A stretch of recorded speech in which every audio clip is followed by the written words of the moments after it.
Keputusan Erlangga Hartarto turun dari posisinya sebagai Ketua Umum Golkar terus mengundang pertanyaan, apalagi di bawah kepemimpinannya Golkar mampu meraih 102 kursi di DPR. Benarkah ada kekuatan yang memaksa Erlangga untuk turun sebagai Ketua Umum Golkar? Siapa yang memiliki kepentingan atas turunnya Erlangga?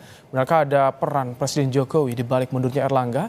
Kita akan bahas, saudara, bersama dengan sejumlah narasumber. Nanti kita akan undang Ketua Dewan Pembina Badan Pemenangan Pemilu Partai Golkar, Idrus Marham. Ada juga pengamat politik dari Universitas Al-Azhar Jakarta, Ujang Komarudin, serta ada aktivis 98 Ubedillah Badrun. Selamat sore yang sudah bergabung, ada Kang Ujang dan juga Mas Ubed. Selamat sore Bang Rahmat, Bang Ubed. Assalamualaikum. Oh baik, tampaknya Mas Ubed kita akan tunggu untuk bergabung. Kang Ujang, apa yang Anda lihat ketika kemarin ramai soal mengapa Erlangga bisa mundur dan kini muncul narasi baru soal adanya dugaan tersandra proses hukum, tersandra kasus hukum. Apa yang Anda baca soal ini, Kang Ujang? Ya, sangat sederhana membacanya ya. Kan begini sebenarnya. Saya jelaskan dulu kronologinya ya. Semua partai Golkar atau ketua umum partai Golkar itu ketika mencalonkan diri itu harus punya 3 syarat. Pertama, syaratnya dia adalah pejabat publik, punya jabatan. Yang kedua adalah mendapatkan restu atau izin dari presiden gitu loh. Itu untuk menjadi ketua umum partai Golkar, lalu adalah punya uang. Nah, sebenarnya izin dan restu presiden inilah yang membuat tadi siapapun ketua umum partai Golkar itu akan tersandra oleh kekuatan politik. Apalagi misalkan mohon maaf ya kalau ketua umumnya kurang-kurang bersih gitu. Itu menjadi persoalan. Oleh karena itu disitulah menjadi alat kekuasaan atau pemerintah atau siapapun yang sedang berkuasa untuk bisa mengintervensi partai politik termasuk partai Golkar. Nah, secara sederhana pula saya katakan, ini kan tidak ada asap jika tidak ada api, tidak akan mengundurkan diri kalau tidak ada persoalan kan, kalau tidak ada yang menekan. Kita merujuk pada ucapannya Babah Alun atau Pak Yusuf Hamka yang mengatakan beliau mundur dari keanggotaan Partai Golkar sekaligus dari pencalonan di Pilkada karena mengatakan politik itu keras gitu ya, dan itu juga menjadi sebuah tanda bahwa, dan ada berikutnya kata-kata berikutnya ya, bahwa ini adalah katakanlah ada dugaan tadi ya intervensi dari mereka orang kuat, dari kekuasaan orang kuat kan menyebut seperti itu, dan kita sama-sama tahu tadi yang saya jelaskan itu izin atau restu RI 1 itu yang membuat siapapun ketua umum partai Golkar itu akan mudah disandra. Nah, dalam konteks itu pula saya mengatakan bahwa ya tidak aneh dan tidak heran padahal Munas resminya di bulan Desember, tetapi di bulan Agustus ini sudah ada goncangan mundur termasuk akan mengadakan Munaslup. Jadi ya saya sih melihatnya ada persoalan eksternal yang memang kelihatannya ada invisible hand yang bisa saja mengintervensi ketua umum Partai Golkar. Baik, Mas Ubed sudah bergabung? Ya sudah. Baik. Apakah jadi gimana aktivis 98 melihat soal adanya dugaan intervensi di tubuh Partai Golkar? Tadi ada bilang Mas Ujang tersandra proses hukum ketua umumnya. Iya, saya kira peristiwa ini kan sebetulnya berulang ya. Dia seringkali terjadi di rezim Joko Widodo ini, di mana analisis yang menyimpulkan bahwa ada intervensi kekuasaan dalam tubuh partai itu sering terjadi dalam beberapa waktu terakhir. Ujung terakhir di episode ini adalah kasus Erlangga Hartarto. Kami melihat ini kan situasi yang kita sebut sebagai abnormalitas politik dalam sirkulasi elit di tubuh partai. Dan itu menandakan bahwa demokrasi kita sedang rusak. Demokrasi kita sedang rusak. Padahal kita ingin ketika tahun 98 itu proses-proses politik itu berjalan dalam proses yang berkualitas demokrasinya. Di antara ciri dari demokrasi yang berkualitas itu adalah sirkulasi elit partai atau pergantian ketua umum partai itu berjalan secara demokratis. Tapi kalau cara-cara begini, ini kan ada semacam intervensi, bahkan represi terhadap proses sirkulasi kekuasaan itu. Bahaya besarnya sesungguhnya adalah berdampak pada makin tidak independennya proses politik demokrasi dalam tubuh partai, termasuk juga merusak lembaga-lembaga hukum sebetulnya. Karena lembaga hukum dijadikan sebagai alat kekuasaan kan begitu. Baik. Anda membaca ada dugaan intervensi sirkulasi pergantian ketua umum yang tidak demokratis. Kita juga saat ini sudah bergabung dengan Bang Idrus Marham melalui sambungan telepon sambil menunggu ke studio. Selamat sore, Bang Idrus. Selamat sore. Assalamualaikum. Baik, waalaikumsalam. Sudah ada Mas Ubed juga di sini, Bang Ujang juga. Bang Idrus. Ya, Mas Ujang. Baik, tadi kita sempat dengar pernyataan Anda yang tampaknya firm sekali mendukung Bahlil Lahadalia sebagai suksesor Erlangga Hartarto. Mengapa? Bukannya ketika namanya Bahlil muncul ini semakin menguatkan dugaan adanya intervensi dari kekuasaan? Oh, jadi begini. Pertama itu kan terus terang saja kan kita melihat bagaimana aspirasi-aspirasi yang berkembang. Ya, dan ini Bahlil Lahadalia ini sudah lama sama-sama dengan saya. Dan juga terus terang saja kalau kita bicara kedekatan, itu kita mendukung orang karena memang kita dekat. Dan kenapa kita tahu? Karena kita dekat. Ya, ketika saya jadi ketua umum KNPI, Bahlil ketua KNPI. Ketika saya jadi ketua umum pemuda masjid, dia juga ketua pemuda masjid. Saya tahu. Halo, Pak Idrus. Pak Idrus. Tampaknya sambungan telepon kami dengan Idrus Marham terganggu. Kita akan kembali coba untuk bersambung dengan Idrus Marham, Dewan Pembina Bapilu Partai Golkar. Tapi Kang Ujang, kalau misalkan melihat ketika ada muncul spekulasi soal dugaan intervensi, tapi ini dari elit Golkar menampik soal itu, tidak ada tekanan. Apa yang Anda baca dari sikap elit di Golkar ini? Ya, kalau politik itu jangan dilihat di depan panggung, harus dilihat di belakang panggung. Gak bisa kita mempercayai 100% apa yang disampaikan oleh para politisi. Karena sejatinya tadi apa yang di depan berbeda dengan apa yang di belakang. Ya tadi Munas itu resminya Desember, tapi ketika mundur di Agustus 5 bulan lagi artinya ada sesuatu. Ada tekanan besar dalam konteks tadi kalau bisa bahasa saya ya, cawe-cawe intervensi itu. Dan itu mestinya harus disadari bahwa ya Golkar sedang terjadi masalah. Tetapi sekali lagi ya kita hormati juga apa yang disampaikan oleh para petinggi Golkar. Walaupun kita harus mengkritisi, sejatinya kan apa yang disampaikan politisi ya berbeda dengan apa yang di belakang layar seperti itu. Dan mereka sebenarnya sama-sama tahu apa yang terjadi itu sangat paham. Tapi kenapa menurut Anda ini politisi Golkar tidak ada yang bereaksi keras? Karena kan prestasi Erlangga itu moncer. Diakui juga 102 di DPR, bertambah di 2019, Mas Ujang. Ya, begini logikanya. Misalkan kayak Pak Anies saja, elektabilitas tinggi, kuat, tidak ada yang dukung juga tuh.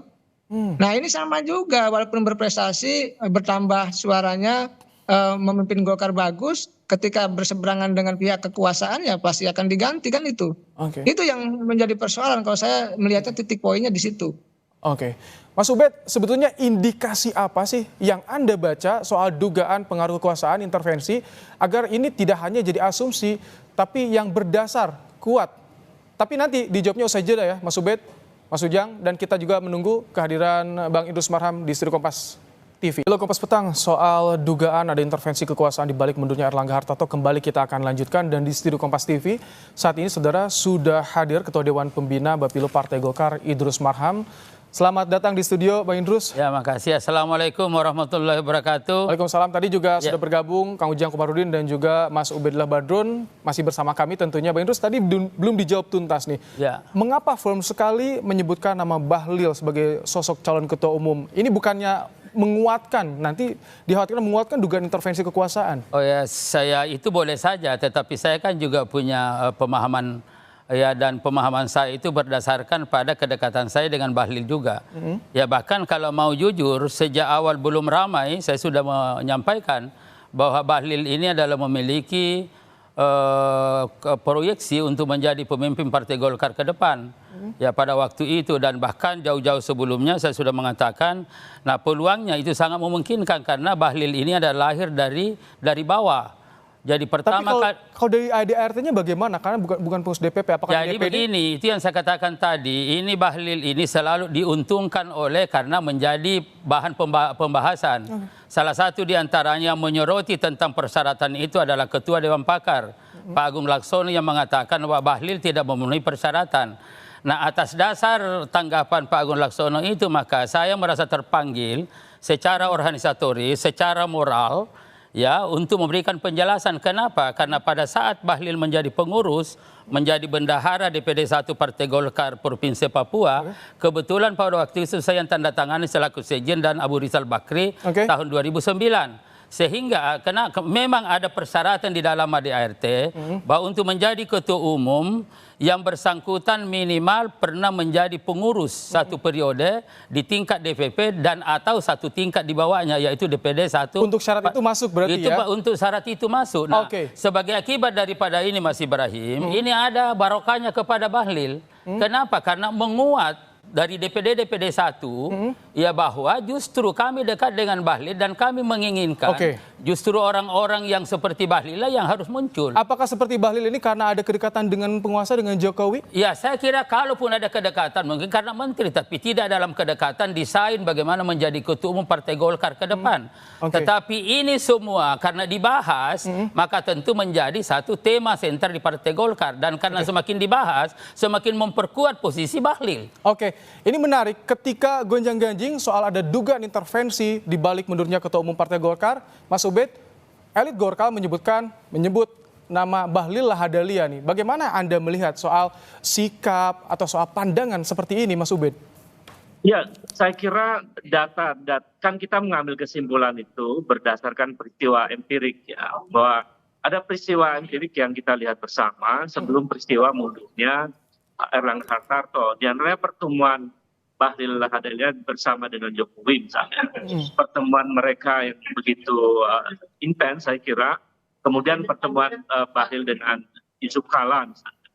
Jadi ada peristiwa sebelumnya yang kemudian kita meyakini bahwa itu bagian dari rangkaian yang tidak terpisah dari peristiwa mundurnya Erlangga Hartarto. Kalau itu bagian yang tidak terpisah, maka tafsir tentang intervensi kekuasaan pada kasus mundurnya Erlangga Hartarto itu adalah benar. Itu nggak bisa dibantah. Yang kedua, kan normalnya Munas itu kan dilakukan pada akhir Desember kalau tidak salah. Betul. Tapi kenapa kemudian harus dipercepat? Itu kan berarti tanda-tanda ini situasi yang abnormal. Dalam politik kalau situasi abnormal itu pasti ada semacam badai tertentu. Ada intervensi tertentu dan itu terbaca dengan mudah kok. Tapi bagaimana dengan bantahan elit Golkar yang menyebut tidak ada tekanan dari luar? Ini murni keputusan. Jadi barangkali masih berakhir. Kalau tidak ada tekanan, Pak Erlangga yang nggak usah mundur. Kan normalnya bulan Desember. Jadi penjelasannya begini, Mas Ubedillah. Pilkada, kenapa baru mau pendamping pilkada, baru kemudian peristiwa terjadi kan itu. Kalau kami sih melihat kita ingin menyelamatkan demokrasi lah. Golkar kan partai kami tangkap poin di sana, kami tangkap Mas Ubed. Kita kasih demokrasi yang bagus. Jadi Mas, begini, saya ingin katakan begini, bahwa dilihat dari sisi proses politik, terutama peristiwa yang paling penting penentuan pasangan calon presiden dan wakil presiden dulu, ya, kemudian yang kedua dalam rangka pembentukan koalisi Indonesia Maju, dan juga dalam kaitan dengan pilkada-pilkada, ini tidak ada alasan untuk melakukan tekanan kepada Pak Airlangga. Kenapa? Karena bayangkan saja Pak Airlangga itu sudah dicalonkan oleh Partai Golkar menjadi calon presiden atau wakil presiden. Tetapi dalam komunikasi politik yang ada, terutama terkait dengan posisi Erlangga sebagai inisiator dan inspirator lahirnya Kim, lalu kemudian di situ dibicarakan ada negosiasi politik, kalkulasi politik, kemudian diproyeksikan bahwa hanya kita bisa menang kalau misalkan kita menyatu, lalu terbentuklah Kim pada waktu itu, lalu kemudian Erlangga mengikhlaskan tidak calon. Baik, Mbak Idrus, tapi kalau misalkan kita agak maju sedikit ke depan nih, bagaimana? Kenapa alasannya Erlangga mundur kalau misalkan di tengah prestasi Golkar yang moncer saat ini? Nah itu yang saya katakan, pilkada juga begitu. Kenapa saya perlu jelaskan? Karena ada yang menanggapi bahwa Pak Erlangga ini tidak akomodatif dalam memenuhi kepentingan-kepentingan yang ada, dalam utamanya di dalam menentukan pasangan calon. Nah saya katakan tidak bisa itu menjadi alasan. Artinya saya ingin jelaskan bahwa kalau itu yang dijadikan alasan baru ada tekanan, itu tidak ada itu. Karena Pak Erlangga sangat fleksibel, sangat Itu karena pertanyaan saya sederhana gini, kenapa kalau misalkan mundur karena urusan dengan pemerintah? Nah itu alasannya, gitu kan? Jadi dia kan katakan mundur ya dengan alasan bahwa dalam rangka untuk kesatuan. Kita tahu bahwa Golkar ini kan jual luar biasa nih. untuk mengelola kepentingan-kepentingan yang ada, utamanya bagaimana. Tapi kalau misalkan alasan karena fokus pada pemerintahan, kenapa tidak dari awal ketika dilantik jadi Menko? Tapi tahan dulu, saya ingin juga memberi pendapat, mempersilakan pandangan dari Kang Ujang. Kang Ujang, ketika tadi prestasi Golkar sedang bagus-bagusnya, tapi Ketua Umum ingin fokus kepada pemerintahan, memutuskan mundur, kemudian nama Bahlil sekarang muncul, tadi ada asosiasi dengan kedekatan dengan Jokowi. Apa yang Anda lihat soal ini nih? Ya, skemanya sederhana. Saya sudah jelaskan tadi di awal kita live ya, bahwa suka tidak suka, senang tidak senang, bahwa Ketua Umum Golkar itu kan tetap saja orangnya RI 1. Mau digambar-gambarkan siapapun yang mau calon Ketua Umum pasti akan minta dukungan ke RI 1. Nah, dalam konteks itu ya apapun mungkin ketika berbeda pendapat dengan kekuasaan, satu itu. Yang kedua, ini kan ada skema yang saya baca ya, ini analisa, tentu subjektif, tapi saya bisa pertanggungjawabkan. Nah, pleno nanti malam itu bisa saja menghasilkan PLT, saya sebut nama, bisa jadi nanti Pak Agus Gumiwang gitu kan, skemanya seperti itu. Nah, Pak Agus Gumiwang itu menghantarkan ke Munaslup. Saya dengar juga Munaslupnya di bulan ini, di bulan Agustus. Nah, lalu menghantarkan Pak Bahlil. Memang menghantarkan Pak Bahlil menjadi Ketua Umum. Jadi yang disebut-sebut Jadi ini skenario yang Anda baca arahnya kemana? Momennya kemana skenarionya? Apakah sebelum pergantian pemerintahan atau apa menurut Anda? Ya, sebelum saya sudah terkonfirmasi kepada petinggi Partai Golkar, saya sudah cek begitu ya, informasi yang saya dapatkan seperti itu. Jadi ya tadi kemungkinan besar PLT-nya Pak AGK gitu ya, lalu Ketua Umumnya Pak Bahlil. Jadi gini. Silakan, Sekali lagi penjelasannya Mas Ujang ya, Kang Ujang gini. Andai kata di dalam menentukan pasangan calon kemarin itu Prabowo dengan Gibran, Airlangga ngotot misalkan, itu bisa saja langsung dihabisi. Tapi kan tidak ada masalah di situ. Dan memang Airlangga untuk kepentingan koalisi Indonesia Maju sebagai sebuah koalisi yang diprosikan permanen, dan karena itu konsep dari awal yang kita buat adalah keberlanjutan Indonesia Maju menuju Indonesia Emas. Berarti kita sudah mendesain koalisi ini sebagai sebuah koalisi permanen. Kenapa koalisi permanen kita bentuk? Karena kita hampir pastikan pemilu di era reformasi ini tidak ada partai yang bisa menjadi pemenang. Yang ada adalah perolehan suara terbanyak. Dan karena itu mau tidak mau harus koalisi. Nah, andai kata misalkan di dalam proses itu Airlangga ngotot, bisa saja. Berarti ada alasan untuk mengintervensi dan untuk mengganti. Kalau Erlangga sebetulnya di internal ada desakan nggak untuk Erlangga mundur? Jadi begini, itu kan memang sudah ada bagaimana misalkan kan dulu ada kritikan kan, dan saya termasuk yang mengkritik Munaslup itu yang ramai juga. Dan pada waktu itu munculnya nama Bahlil bukan sekarang. Itu masih tahun 2002 akhir, 2023 dan pada waktu itu kita berdiskusi juga sama-sama. Kira-kira yang diprosikan menggantikan ini adalah salah satu diantaranya adalah Bahlil. Baik, terus tapi ketika udah gonjang-ganjing isu Munaslup dan Erlangga mundur, tapi mengapa belum ada elit senior Golkar? Golkar? Saya kira ada negosiasi-negosiasi. Itu yang saya katakan begini. Apapun komentar kita ini Mas Ubaidillah dan juga adalah Kiai Ujang ini, saya katakan kita lihat nanti apakah betul ini Airlangga mau disingkirkan atau tidak. Kita lihat dalam dua hal nanti bisa. Misalkan bahwa Airlangga mengatakan mundur dan saya punya keyakinan desain kepengurusan Golkar ke depan ini adalah tetap Airlangga ada di situ, apakah di Dewan Pembina atau di Dewan Penasehat. Nah, kemudian yang kedua tentang kabinet.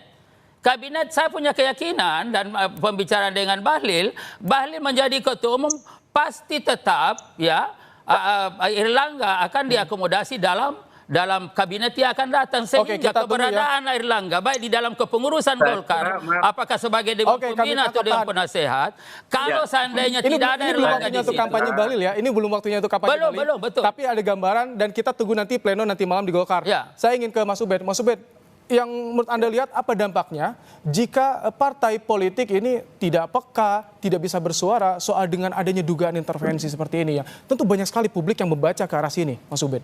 Ya.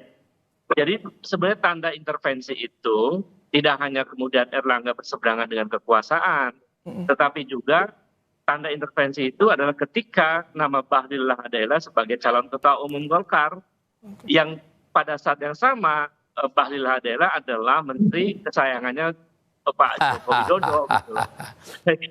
Karena dia menteri kesayangan, itu tanda intervensi yang sangat terang-terang kan gitu. Ini implikasi bagi masyarakat bagaimana, bagi kader Golkar bagaimana nanti menurut Anda Mas Ubed? dalam situasi yang seperti ini sebenarnya saya ingin mengingatkan bahwa tanda bahaya demokrasinya ketika kemudian proses-proses demokrasi di tubuh partai itu tidak berjalan secara berkualitas. Gitu. Ini yang sebetulnya kemudian dalam episode ke depan ini berbahaya, Mas, karena kalau nanti setiap kekuasaan atau presiden baru dengan mudah mengambil alih partai, sehingga demokrasi menjadi nggak sehat. Tidak ada oposisi yang atau penyeimbang di dalam proses jalan kekuasaan. Baik. Dan karena itulah kemudian kami harus menyampaikan bahwa ini tanda bahaya juga buat demokrasi. Baik.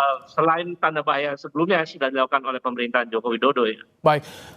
Kang Ujang, ketika melihat ada dugaan arah intervensi kepada partai ini, bagaimana sebetulnya sebaiknya elit partai ini bersikap agar menjelaskan kepada publik? Sebenarnya kan sudah biasa, intervensi itu sudah biasa, cuma tidak diakui. Ada, cuma tidak pernah diakui. Dan itu bukan sesuatu yang aneh dalam konteks untuk tadi menjadikan partai-partai politik dalam sandera politik kekuasaan. Kan itu biasa dan terjadi di banyak partai juga begitu. Nah, saya melihat tentu kalau ini disadari, maka sebenarnya gini, kalau tidak mau intervensi di partai politik, maka cari ketua umum yang berintegritas, yang tidak punya masalah. Baru tidak akan ada intervensi. Tapi selama ketua umumnya, mohon maaf, punya masalah, punya persoalan, punya problem, ya itu Kang Ujang, coba gini saya ingin jelaskan begini, Kang Ujang Mas Ubedillah. Tahun 2014 juga terjadi dualisme. Ya, kita kenal pada waktu itu ada Munas Ancol dan ada Munas Bali. Kebetulan kami di Munas Bali. Nah, pada waktu itu ada masalah. Lalu kemudian kita melakukan proses hukum di 3 proses hukum. Semua dimenangkan Munas Bali, yang ketuanya ARB dan sekjennya Idrus Marham. Artinya apa yang ingin Anda sampaikan? Artinya maksud saya begini, semua kita menangkan. Lalu kita sudah menang, nah justru ARB pada waktu itu dengan suara luar biasa, itu langsung mengatakan, saya akan melakukan munaslup meskipun seluruh proses hukum kita lakukan. Nah, ini sama dengan ini. Mungkin jadi Airlangga juga mengatakan begini, dengan prestasi yang ada saya terakhir ini ada, tetapi untuk bagaimana keutuhan, bagaimana kondusivitas ke depan dan semakin meningkatkan peran Partai Golkar dalam rangka maka kita melakukan munas. Sehingga dengan demikian maka yang menentukan bersama-sama, yang mendiskusikan bagaimana format kabinet yang akan datang adalah hasil munas ini. Dengan tentu dengan Airlangga tetap ada di kepengurusan, apakah di pembina atau di penasehat, dan juga di dalam kabinet juga nanti tetap sebagai Menko. Ini saya buka aja gitu. Nanti kalau itu tidak ada, Kang Ujang, ini baru saya dikatakan Ubedillah bahwa ini intervensi yang tidak benar untuk menyingkirkan Airlangga. Ya, kita lihat nanti di situ. Terakhir, singkat, siapa yang diuntungkan dengan kondisi Golkar seperti ini? Apakah pemerintahan saat ini atau pemerintahan yang akan datang? Ya, kalau Golkar kan sudah imun terhadap persoalan, masalah korupsi juga imun, masalah manajemen konflik juga jalan. Ya, tapi yang menjadi persoalan tadi, kata Bang Oy, persoalan demokrasi itu. Tetapi tadi Golkar punya caranya sendiri untuk bisa menyelesaikan persoalan. Partai yang tangguh, partai besar, saya rasa walaupun digoyang-goyang tetap akan solid ke depan begitu. Kombet, pertanyaan sama tadi singkat. Yang diuntungkan dengan kondisi Golkar seperti ini siapa? Pemerintahan sekarang atau yang akan datang? Singkat saja, Kombet. Yang diuntungkan dari peristiwa ini adalah Joko Widodo, Presiden Republik Indonesia sekarang, lalu anaknya yang menjadi calon wakil presiden. Saya dikit. Singkat ya, ini kan ini tidak bisa pertanyaan diuntungkan. Karena yang namanya Joko Widodo dengan Prabowo itu sudah ada komitmen politik satu kesatuan. Jadi apa keuntungan bagaimana ke depan? Itu yang dijelaskan, itu yang diluruskan oleh seorang Idrus Marham. Terima kasih Mas Ubedillah Badrun, APG 98, Kang Ujang Komarudin, politisi pengamat politik dari Universitas Al-Azhar dan juga Ketua Dewan Pembina Bapilu Partai Golkar. Idrus Marham, terima kasih sudah hadir di studio Kompas TV sore hari ini. Terima kasih Bapak-bapak.